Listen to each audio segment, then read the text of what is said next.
এরপর রিজওয়ান ভাই ওনার কথা শুরু করলেন।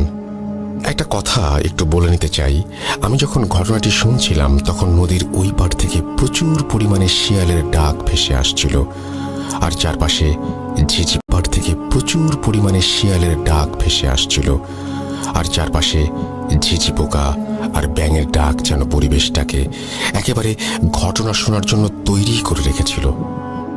আপনারাও ইম্যাজিন করুন আর ঘটনাটি শুনুন। চলে যাই রিজওয়ান ভাইয়ের ঘটনায়। ঘটনাটি উনি যেভাবে আমাকে বলেছেন আমি ঠিক সেভাবে লিখে উপস্থাপন করার চেষ্টা করছি। ভুল ত্রুটির জন্য ক্ষমা চেয়ে নিলাম। ঘটনাটিতে কয়েকটি চরিত্র আছে, তাই সবাইকে মনোযোগ দিয়ে শোনার জন্য অনুরোধ করছি। বলছেন রিজওয়ান ভাই।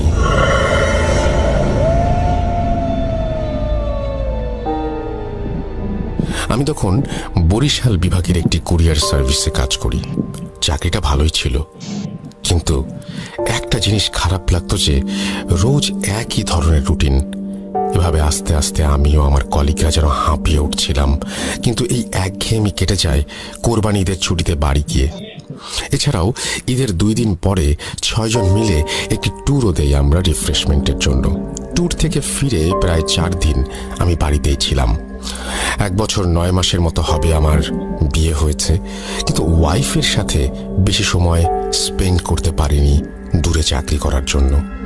যথারীতি ঈদের ছুটি শেষ হয়ে যায় আর আমিও আমার কলিগ সবাই আমাদের চাকরির স্থানে আবারও যোগদান করি। বলে রাখা ভালো যে আমি বরিশালে একটি মেসে থেকে চাকরি করতাম।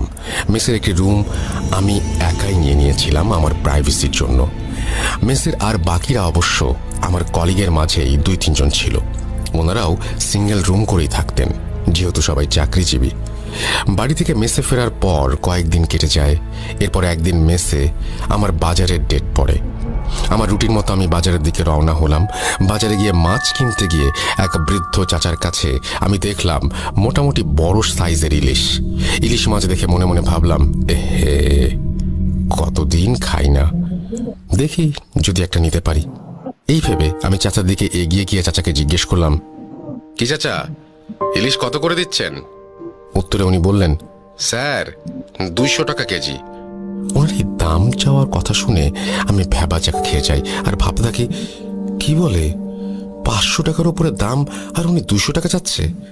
মনে হয় বোকা, একটু দামাদামি করি। এই বলে আমি চাচাকে বললাম, কি বলেন চাচা, 100 টাকা করে দিয়েন, দিলে কয়েক কেজি নিব, চলবে? উনি আমার দিকে হাসি ভরা মুখে তাকিয়ে বললেন,